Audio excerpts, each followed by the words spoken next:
नमस्कार. Fast and best हवामान शेतकरी या यूट्यूब चॅनलमध्ये मी दादा सुकाने आपले सर्वांचे स्वागत करत आहे. आजचं तसेच येणाऱ्या चक्रीवादळाचा थोडासा अपडेट पाहूया. सध्या चक्रीवादळ कसं आहे, काय आहे आणि पुढे ते महाराष्ट्रावरती काय परिणाम करेल याची अपडेट ह्या व्हिडिओमध्ये आहे. आणि तसेच 24 तासातील हवामान अंदाजसुद्धा आहे. 1-2 दिवसाचा हवामान अंदाज आहे, तरी बघून घ्या. शेवटपर्यंत पहा, चॅनल सबस्क्राईब करा. सध्या भुवनेश्वरच्या समुद्रामध्ये विशाखापट्टणम भुवनेश्वरच्या समुद्रामध्ये खोलवरती त्याची तीव्रता हळूहळू वाढताना दिसत आहे.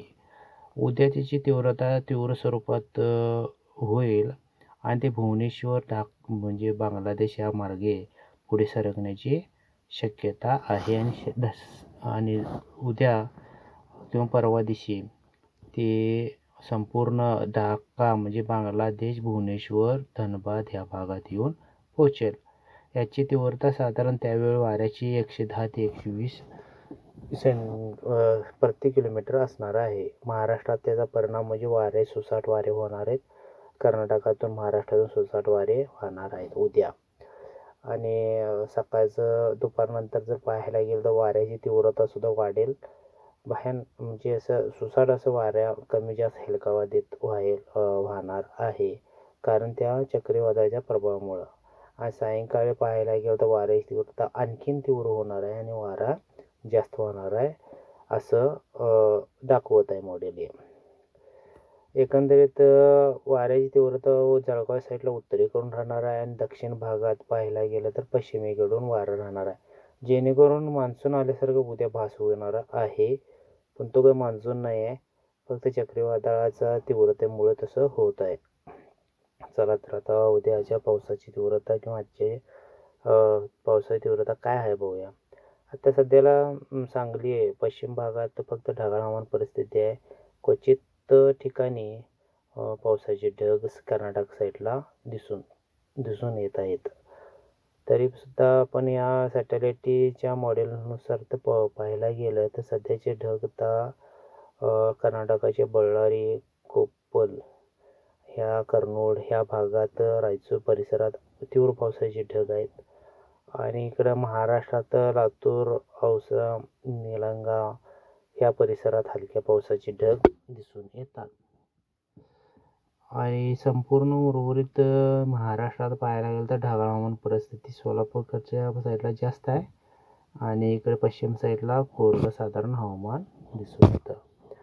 जास्तीत जास्त दोन्ही बಳ್ಳारी, गुंडकल ह्या भागातून तीव्र पावसाचे ढग आणि तिथं मुसळधार पाऊस पडायची सुद्धा शक्यता नाकारता येत नाही. असे पावसाचे ढग त्या भागात विस्तारित आहेत. इकडे पश्चिम बाजूला पाहायला तर चिकमंगळूर, मंगळूर, कन्नूर, मैसूर ह्या भागातसुद्धा हलक्या मध्यम पावसाचे ढग आहेत. रात्रीतून पाहायला गेलं तर महाराष्ट्रामध्ये ढगाळ हवामान परिस्थिती आहे. क्वचित झाला तर कोल्हापूर साईडला एक रिमझिम पाऊस व्हायची शक्यता आहे. आणि पहाटेचं तापमान पाहायला गेलं तर जळगाव साईडला म्हणजे पश्चिम महाराष्ट्र पूर्व महाराष्ट्रात 31-32 सेल्सिअस तापमान राहील. आणि इकडे त्याच्या दक्षिण साईडला पाहायला गेलं तर बीड, लातूर, सोलापूर ह्याचं 29-30 सेल्सिअस तापमान राहील. नांदेडला 32 सेल्सिअस. पश्चिम बाजूला पाहायला गेलं तर नाशिक, पुणे, नगर ह्या साईडला 26-27 तापमान राहील. सातारा, सांगली, गोकाक ह्या साईडला पाहायला गेलं तर 24-23 सेल्सिअस तापमान राहील. रत्नागिरी, अकोला 28-29 सेल्सिअस तापमान राहील. कर्नाटकात पाहायला गेलं तर सरासरी पश्चिम बाजू तसेच संपूर्ण कर्नाटकामध्ये 24 ते 28 सेल्सिअस तापमान राहील. दुपारचा विचार करायला गेला तर तापमानाचा 42-43 सेल्सिअस तापमान उत्तर महाराष्ट्रात राहील.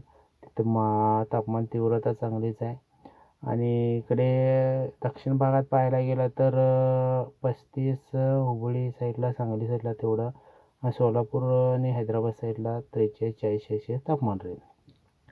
उद्या दुपारच्या पुढे ढगाळ हवामान परिस्थिती तर राहणारच आहे, पण पावसाची शक्यता वाटत नाही. शक्यतो महाराष्ट्राच्या कर्नाटका सीमेवरती ढगाळ परिस्थिती जास्त आहे आणि जर झालाच तर पाऊस वडूज, विटा ह्या सांगली जिल्ह्यामध्ये, कराड ह्या साईडला थोडासा जमण्याची शक्यता आहे. तसेच इकडे दक्षिणेकडे पाहायला गेलं तर सांगलीच्या पूर्व बाजूचे तालुके म्हणजे जत, मिरज तालुका, रबकई, बनेटी कर्नाटकमध्ये हलक्याशा पावसाची शक्यता वाटते.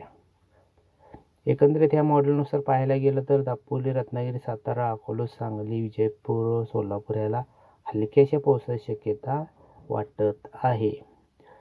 त्यानंतर सांगलीचा दक्षिण भाग, गोकाक, गोवा, बागलकोट, हुबळी, कोपला ह्या भागात मध्यम पावसाची शक्यता आहे. तिथून जर खालच्या साईडला म्हणजे दक्षिण साईडला बघायला गेलं तर शिर्शी, दावणगिरी, कोल्हापूर, चिकमंगळूरू, मंगळूरू, बेळूर, हिंदूपूर ह्या भागातून चांगला मध्यम ते जोरदार पावसाची शक्यता आहे.